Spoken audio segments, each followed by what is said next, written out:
जयन्ति मंगला काली भद्रकाली कपालिनी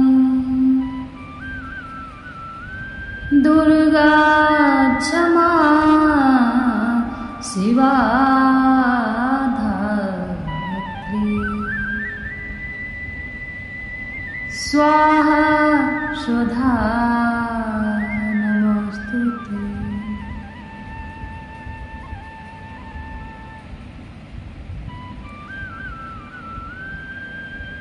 भगवान कहते हैं चाहे जो व्यक्ति हो 24 घंटे में एक क्षण के लिए हर व्यक्ति की जिह्वा पर मां सरस्वती बैठती है,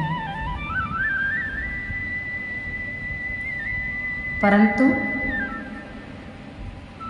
पत्नी की बात मानना चाहिए। स्त्री की बात क्यों मानना चाहिए? बताया गया है जो बात पत्नी कहती है, जो बात पत्नी कहती है वह बात सत्य ही निकलती है।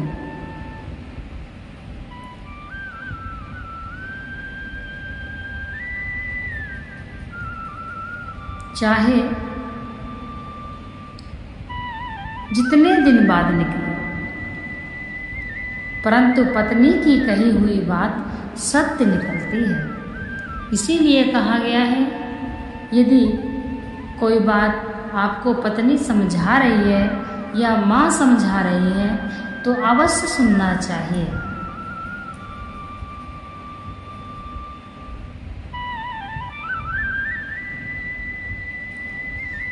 भगवान कहते हैं भ्रमित चित्त वाले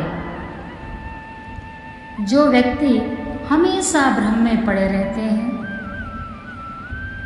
किसी बात पर भरोसा नहीं होता, यहाँ तक कि भगवान को मानने में भी उनको भरोसा नहीं।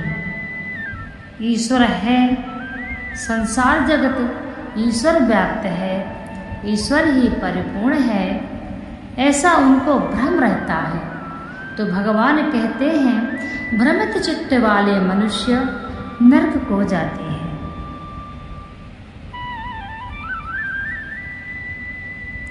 अभिमानी पुरुष, अभिमान कैसा? मैं भारी दान करता हूँ, मैं पूजा पाठ में बड़े बड़े चढ़ावे चढ़ाता हूँ, मैं विधि विधान से पूजा करवाता हूँ। जो व्यक्ति ये अभिमान रखता है, पहली बात तो उसकी पूजा स्वीकार नहीं होती। भगवान कहते हैं पूजा होने के बाद में ही मैं यह तय होता है कि पूजा भगवान ने स्वीकार की या नहीं।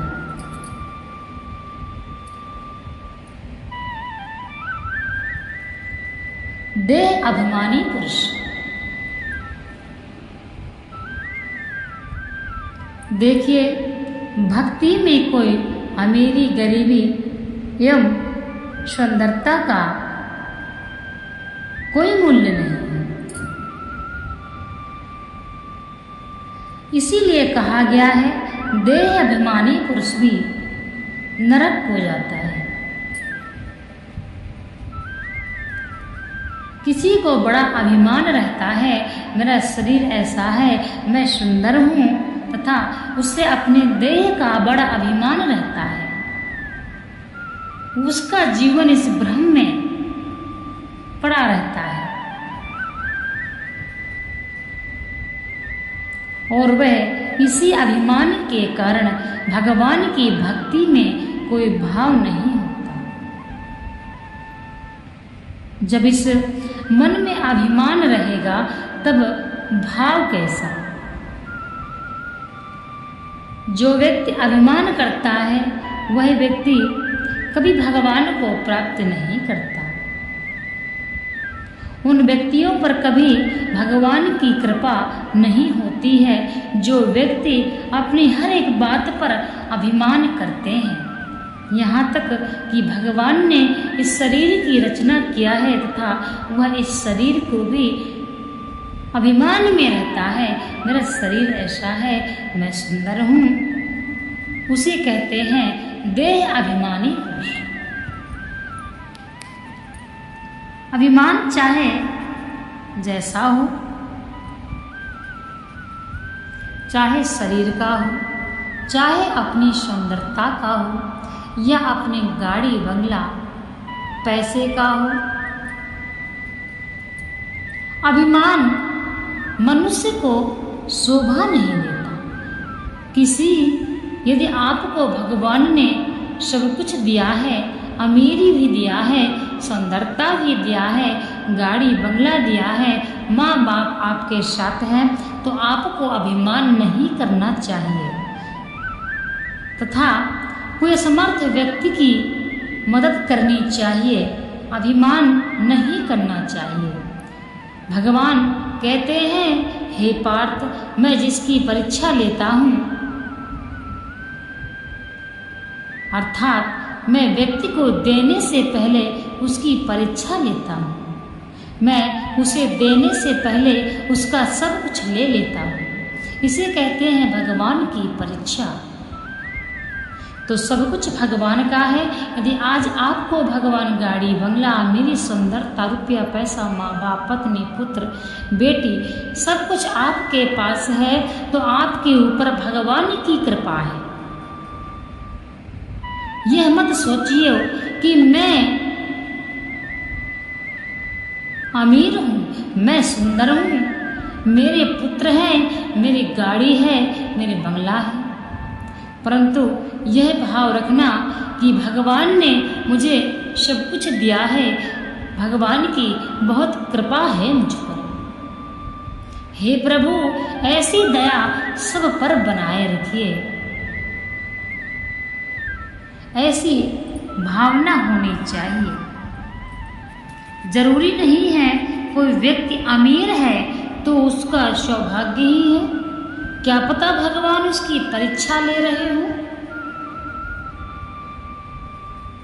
कभी कभी आपने सुना होगा, उसके पास, किसी भी व्यक्ति के पास गाड़ी बंगला सब कुछ था, परंतु ऐसी आपत्ति आई कि बेचारे का सब कुछ चला गया। इसका मतलब यही है कि भगवान उसकी परीक्षा ले रहे थे। अब इस परीक्षा में कौन हारता है और कौन जीत जाता है, यह तो उस व्यक्ति के कर्मों पर ही आधारित है। जो व्यक्ति जैसे कर्म करेगा उस व्यक्ति को वैसे ही भगवान परिणाम देते हैं। यदि आज हमारे पास हर चीज उपलब्ध है तो हमको इसका अभिमान नहीं होना चाहिए। हम नौकर हैं, देने वाला मालिक हमारा ईश्वर ही है।